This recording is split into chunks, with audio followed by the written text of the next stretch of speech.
When I started my idea about this series covering what in my opinion are some of the most underrated guitar players, his name was one of the first I put on my list of one of the guitarists I wanted to feature in an episode. While extensively listening to his music lately, I found out that I hadn't even made this episode yet. Of course, I quickly had to change that because he's not only underrated, but he is also one of my favorite guitar players. Hence the fact that his music has been on repeat in my household the past couple of weeks. He is mostly known for one hit that he had with his most prominent band, but in my opinion, he's much more than that.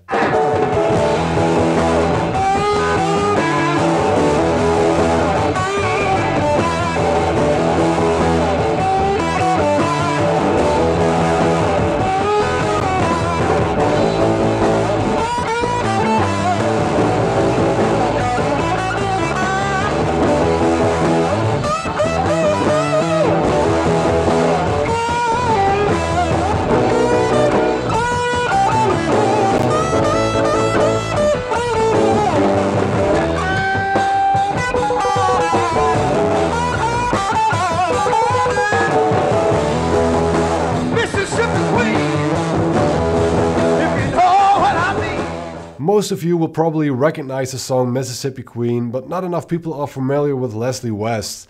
He was the guitar player and co-lead vocalist for the band Mountain, for which he is mostly known. And even though the band had a short lifespan in its original lineup, they produced a lot more great music than just that one song. It was this band though that really set the stage for Leslie West. After recording a solo album titled Mountain with Cream producer Felix Pappalardi, who also played bass, the two of them decided to start a power trio named after the album title.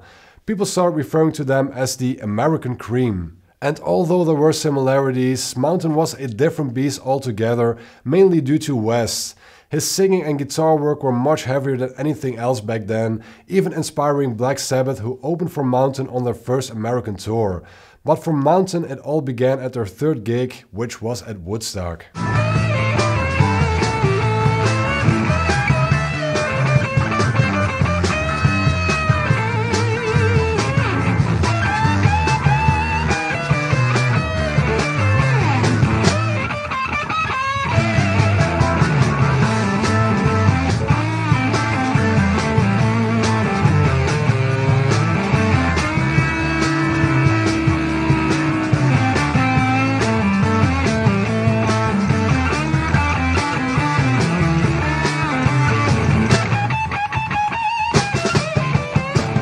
In between his time with Mountain, he also formed a band with Cream bassist and vocalist Jack Bruce, which also produced some excellent music. He was also hired by Pete Townsend to play on The Who's Who's Next album, but he can only be heard on later releases because initially The Who decided to re-record the entire album. Musicians back then knew how special he was, ranging from Jimi Hendrix, who he jammed with, up to Mick Jagger, who wanted him to join the Rolling Stones, but also people like Eddie Van Halen, who he was friends with, and someone like Jared James Nichols, who is heavily inspired by Leslie West. But still, too many people are not familiar with this mountain of a man who was larger than life in every sense of the word. This man was raw energy in every way, ranging from his guitar playing up to his singing. Initially known for his use of Les Paul Jr.'s through cranked Sun PA amps, he created a sound all of his own. It didn't rely on speed or technical ability, but on sound, soul, honesty, and energy. And thus, Leslie West sounded like no one else, but inspired many. And even though he had plenty of health issues up until his death in 2020, he kept making music.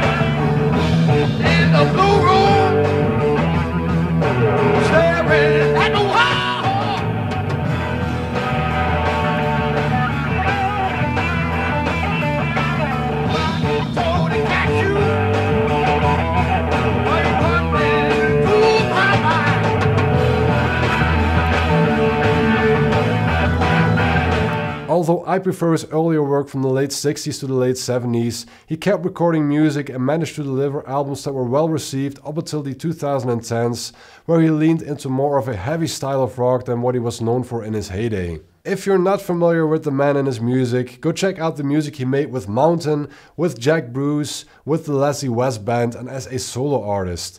I think his guitar playing and his songwriting and the music itself still holds up today, and I think his legacy should remain a thing in the guitar community. Enter my friend,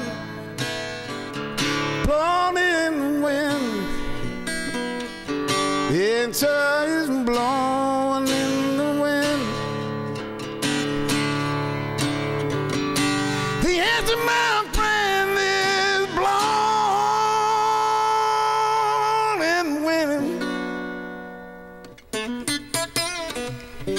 The enter is blowing in the wind. Please tell me your Leslie West stories in the comments down below, and while you're down there, please like, subscribe, hit the bell icon, and I'll see you next time.